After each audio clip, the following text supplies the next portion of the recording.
تو وہ مغلوب ہو جاتا ہے اور بہت غلط فیصلے کر بیٹھتا ہے۔ اس لیے بار بار ایک نصیحت پر تاکید کرنا اور اس کا تکرار کرنا اس امر کی طرف توجہ دلاتا ہے کہ ہمیں معاملات کے اندر بہت معتدل رہنے کی ضرورت ہوتی ہے۔ جو شخص غصے کو نافذ کرنے کی طاقت رکھتا ہے، ایک تو ہوتا ہے کہ بندہ غصے سے خود اپنے آپ کو بے چین کرے گا، لیکن اپنے غصے کو نافذ نہیں کر سکتا، غصہ نکال نہیں سکتا، خود پیچ و تاب کھائے گا۔ لیکن یہ وہ شخص ہے جو غصے کو نافذ کر سکتا تھا، اس کے پاس طاقت تھی،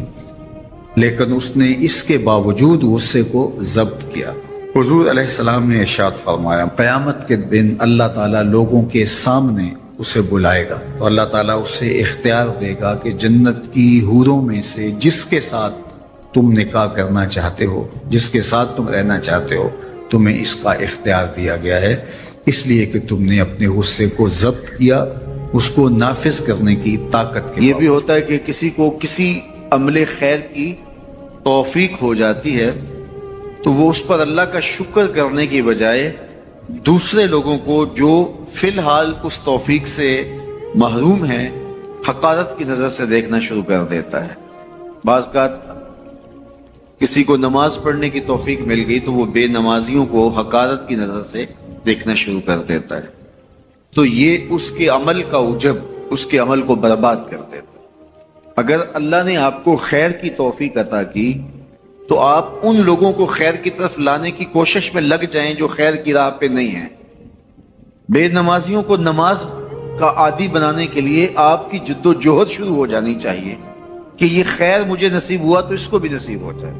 نہ یہ کہ آپ کسی کو حقارت کی نظر سے دیکھیں اور خود پسندی کے مرض میں مبتلا ہو جائیں کہ دیکھو میں نمازی ہوں اور میرے پاس یہ ہے اور فلاں کے پاس یہ نہیں ہے۔ تو اس پر اللہ کا شکر ادا ضرور کیجئے کہ اللہ نے مجھے توفیق عطا کی، لیکن کسی کو حقیر جاننے کی بجائے اس کو خیر کی راہ پہ لانے کی کوشش کریں، تو یہ آپ کے صالح اعمال کی قبولیت کا ذریعہ بن جائے گا۔ نہیں تو اگر ریا شامل ہو گئی تو عمل برباد،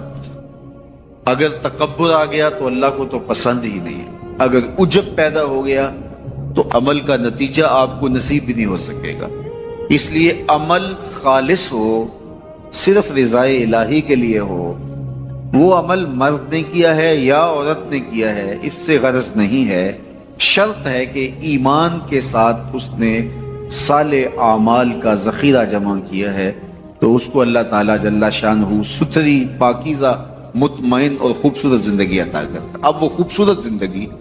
حیات طیبہ کیا ہے تو سنیے، حضرت سعید بن جبیر رضی اللہ تعالیٰ عنہ فرماتے ہیں کہ حیات طیبہ سے مراد الرزق الحلال ہے۔ اللہ جل شانہ جس کو پاکیزہ اور ستھری زندگی عطا کرتا ہے اس کو رزق حلال عطا کرتا ہے۔ حلال رزق کا نصیب ہو جانا ایک خوبصورت زندگی کا نصیب ہو جانا ہے، کیونکہ حلال میں طمانیت رکھی گئی ہے۔ ایک شخص جتنا بھی حرام رزق اکٹھا کر لے اس کو اس سے طمانیت باطن، سرور باطن نصیب نہیں ہو سکتا،